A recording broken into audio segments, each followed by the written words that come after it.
Yeah, so here we are, and in this particular video I'll be talking about VGG16, although there are various other configurations for VGG including weight layers 19, weight layers 11, but in this specific one I'll be talking about VGG16, which is 13 convolution layers and 3 dense layers, which are the trainable layers, and hence the term 16 from the name VGG, hence the number 16 which has been in the name VGG16.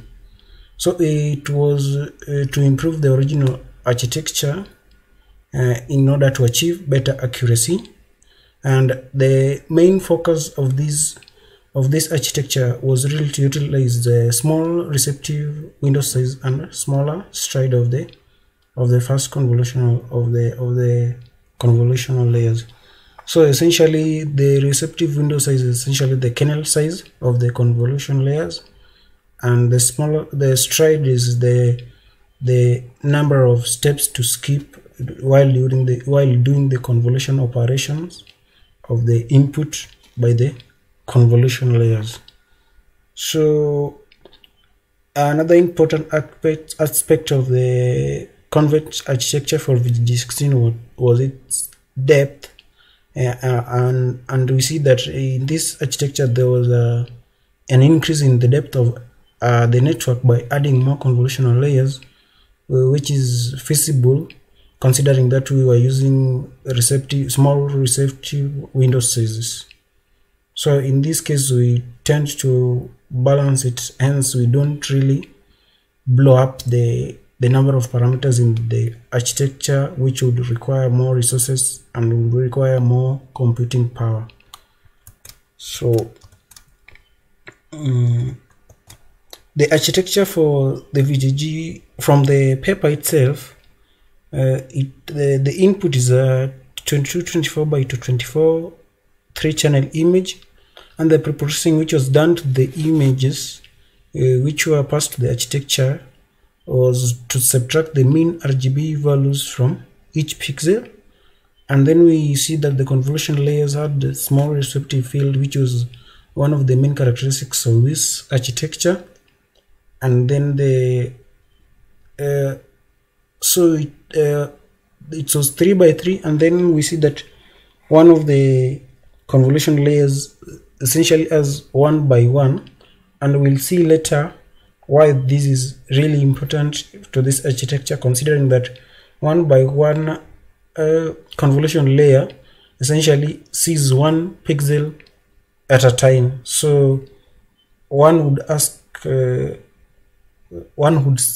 why this is so, since essentially 1 pixel at a time we cannot really get a pattern, or we cannot look at the spatial relationship, since we don't have a neighboring pixel to look, considering we are only looking at 1 pixel at a time.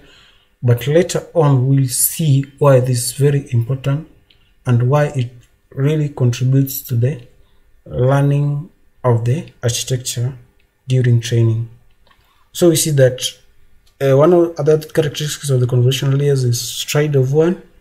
Then padding is same, such that the spatial resolution is preserved after convolution, meaning that the output after an input image is passed through a convolution layer has the same size as the input before it was passed to the convolution layers.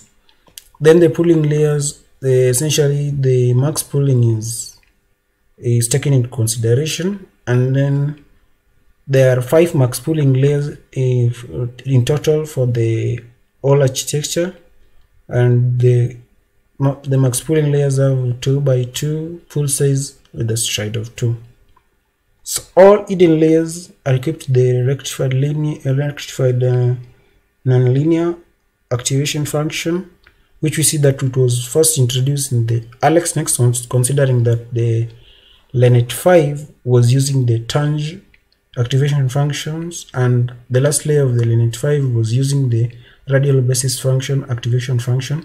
And we also saw the custom implementation of a linear layer with the radial basis function in the LeNet 5 implementation. So the last layer of the VGG16 uses the softmax activation function. So the width of convolution layers is rather small, starting from 64 in the first layer and then increasing by a factor of 2. So this is the argument of the convolution layers known as filters, which we see that starts at 64 and then increases ultimately until it reaches 512.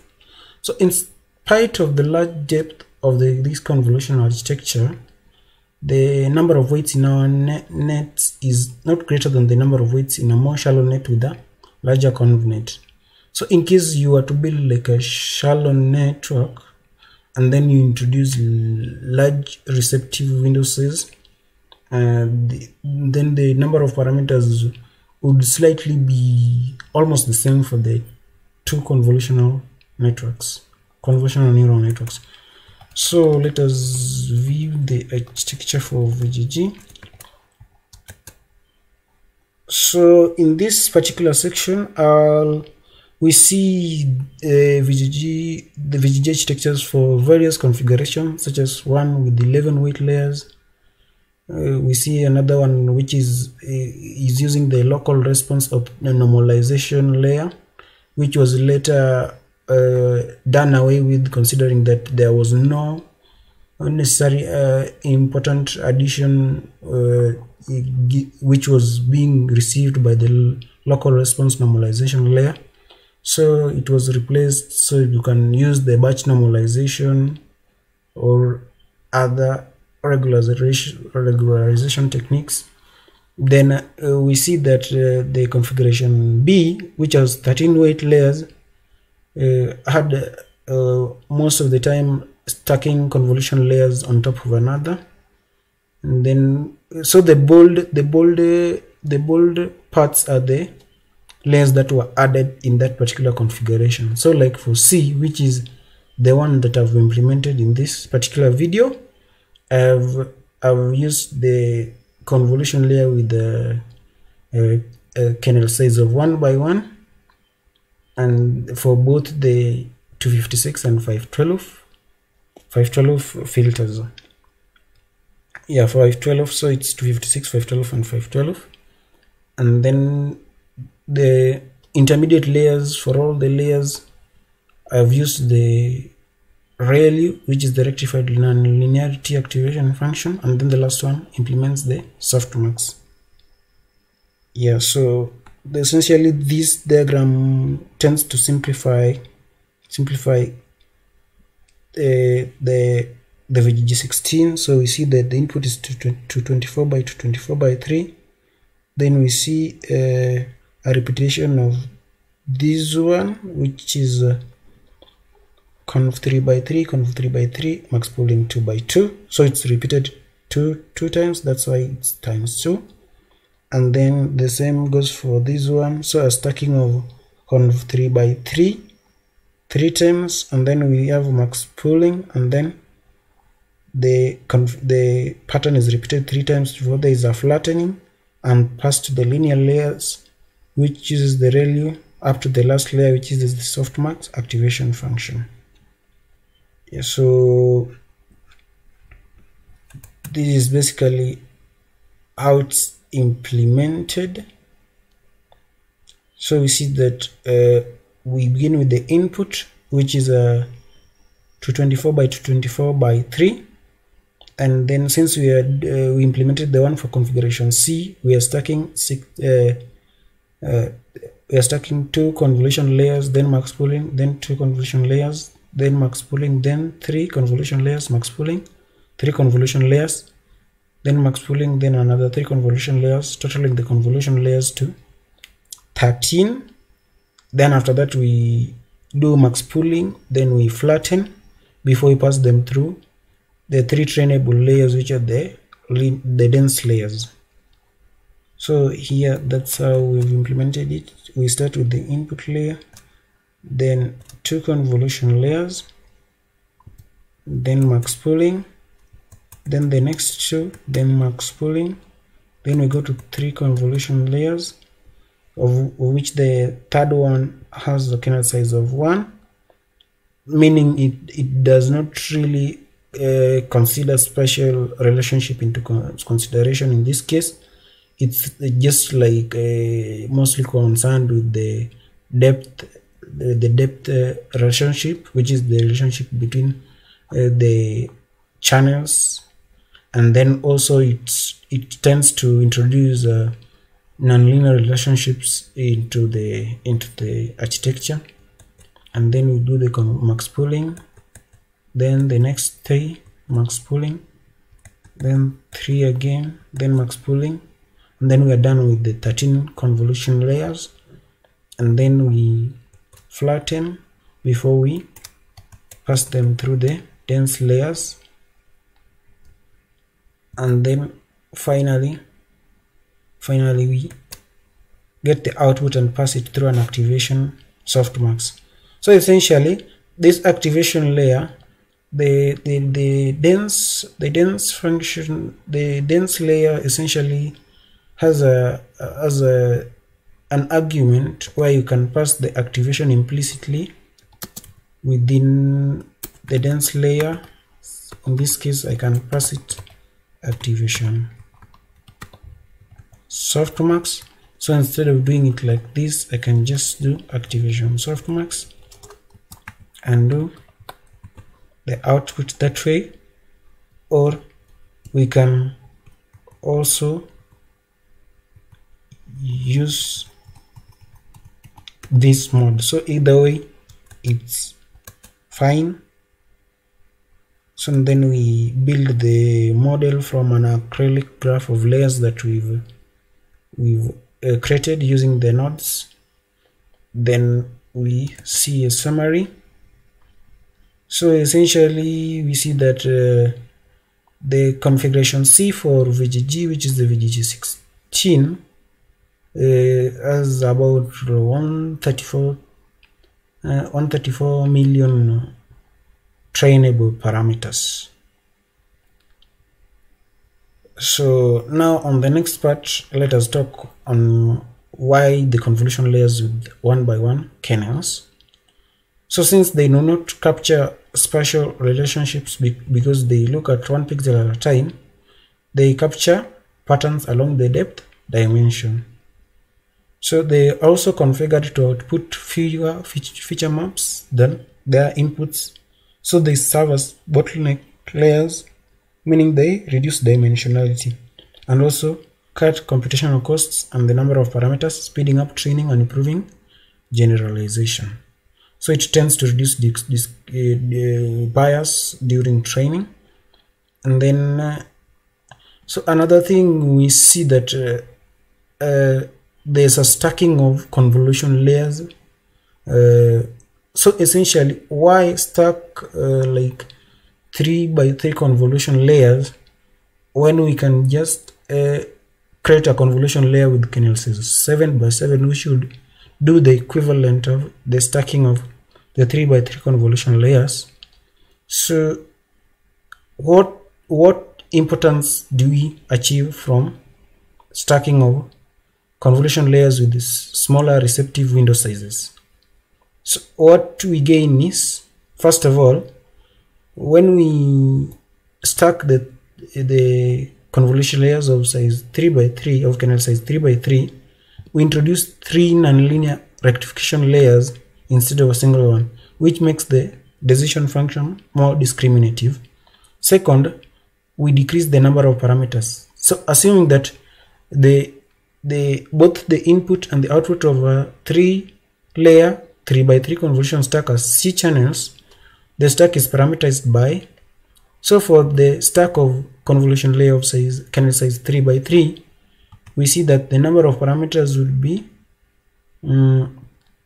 so it's 3 squared times C squared, then times 3, which is for the stack of 3 layers. We get that the number of weights would be 27 C squared. And at the same time, if we were to use a single 7x7 convolution layer, it will require 7 squared by C squared, and then we get 49 C squared. So if we were to use a single stack of 7 by 7 convolution layer, we were to get 81% more parameters than if we used the stack of 3 by 3 convolution layers. So in this case, one factor is reduction in the weights, which will lead to low computation required to train our architecture. The second factor, it's a way of trying to impose a regularization on the convolution filters, since when we decompose a 7 by 7 convolution layer to a 3 by 3, we create a regularization with nonlinearity injected between. So we create regularization, introduce more discrimination, and also reduce the computation required to train the architecture, which is one very good for training our model.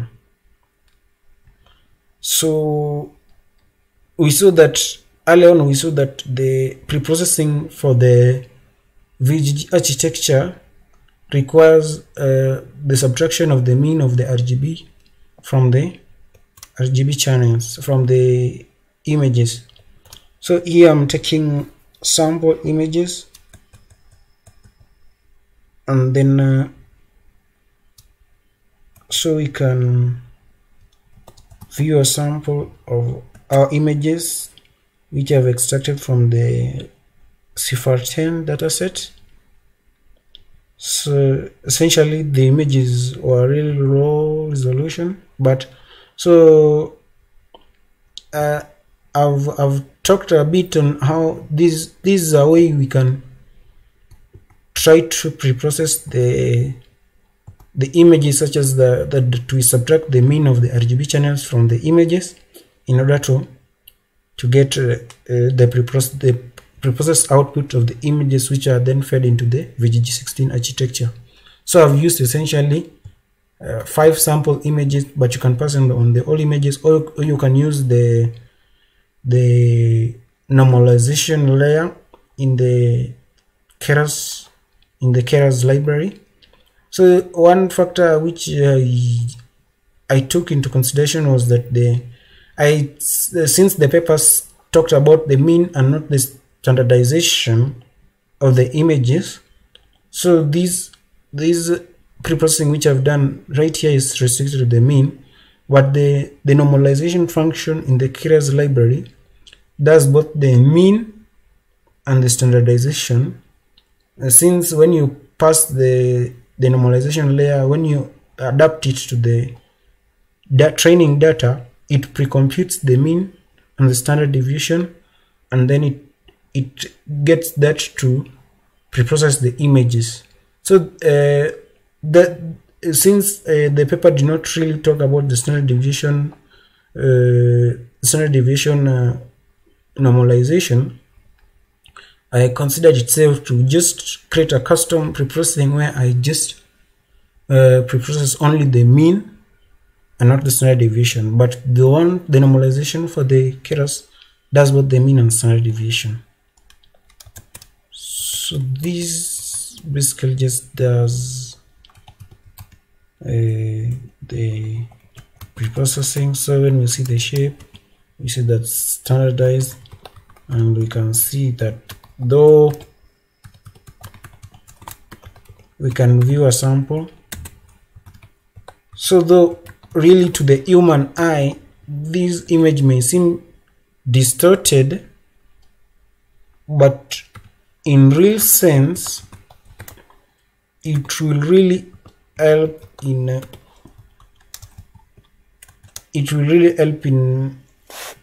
help the architecture to learn more. It will introduce more convergence during training of the VGG architecture. Yeah, so that's our first sample image, which was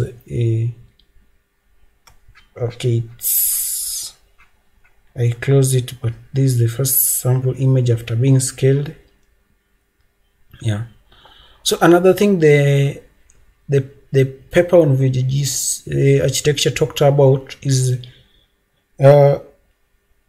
pre-initializing the weights of the first 4 layers and the last 3 layers using the configuration A of the VGG, which we saw that the configuration A of VGG essentially had 11 layers, 11 weight layers. So viewing this, the configuration A had the 11 weight layers. So the paper talked about how there was pre-initializing of weights of configuration using the initial pre-trained model for configuration A, and then this will help in stability of gradients during training. So in this section you can import a pre-trained model of VGG16, and then the main focus I was trying to look into in this particular section was how we can get weights from a certain layer and then set it to a certain layer of our newly initialized model. So in this I can import a pre-trained model for the VGG16, which on your first initialization it will download the VGG16, which is almost 500 MB in size, and then after doing that we can, so the get weights essentially gets weights from the corresponding VGG model layer, and then we set the weight to our newly initialized model. So this one I did the initialization for the first 4 convolution layers, and then also for the last 3 fully connected layers. So this layer.count params was in consideration of the fact that the layers in which we are to set the weights are the trainable layers. So in this case the trainable layers are the convolution and the dense layers. So that's what was taken into consideration, but majorly what I was trying to elaborate was how we can get weights from a pre-initialized model layer and then set it to a new model layer in our newly initialized model. So that's how we can do that. Then another factor which I also read in the paper was the fact that during training the optimizer used was the multinomial logistic regression, which is the softmax regression. So in TensorFlow 1, the softmax regression was implementable using this one was implementable using the gradient descent optimizer, of which we can access the functions for TensorFlow 1 using tf.compart.v1. Then, but in now TensorFlow 2, the optimizer is known as the stochastic gradient descent. So the optimizer used was the stochastic gradient descent, or formerly known as the softmax regression objective, using the mini batch gradient descent, and then the batch size was 256. So the batch size is proportional to the computing power. So if you have a lot of computing power, you can use high batch size, but if your memory, essentially it's just memory requirements. If your memory requirements are high, if your memory for your computer are high, you can use a high batch size, but if it's low, you can use low batch size. So the momentum is 0.9. So okay, let alone this one. So yeah, so the optimizer is the stochastic gradient descent, formerly the softmax regression. Then the learning rate is initially 10 raised to power negative 2, and the momentum is 0.9, and then the loss is sparse categorical cruise entropy, because the labels are not really one out encoded, but they're sparse in nature, so that if we view essentially the first 10, we see that they are sparse in nature, they are not really one out encoded. So the loss is sparse categorical cruise entropy, and the matrix is accuracy. Then when we see that the learning rate was decreased by a factor of 10 when the validation set accuracy stopped improving, this now the callback to take into consideration during training is the reduced aileron plateau, in which you set the factor to monitor such that when it has stopped improving, the learning rate is reduced, in this case the validation accuracy. So the reduced aileron plateau monitors the validation accuracy. Factor is 0.1, such that now the new learning rate will be the old learning rate times our factor. So it's reduced by 10, and then the patience is how long before it changes the learning rate when the validation accuracy is not improving. And then the cooldown is essentially after how many epochs should the learning rate now not be changed but to be stopped, so that it be maintained at its updated state. Maybe if you set epochs to 100, and then at the 74th epoch, the learning rate that has been updated up to that epoch will now be considered up to the final epoch, which is 100. Then the minimum LR is 10 raised to negative 2. So I essentially don't really know if this one will really override this one, or if this one would override the learning rate for the callback. So essentially that's why I put the two learning rates as the same values, which I consider it safe. So if you want to now, after doing all that setting, compile essentially tells the model, the optimizer, and the loss and the metrics to use, and then now you can change the input to be 32 by 32 by 3, which is the input images for this for 10 dataset, and the output you can change the dense layer to have an output of 10, since we know that the uniqueness of the labels of this for 10 is 10, so the output should be changed to 10. So if you want to train the VGG16 on this for 10 dataset, first thing you do, the input should now be 32 by 32 by 3.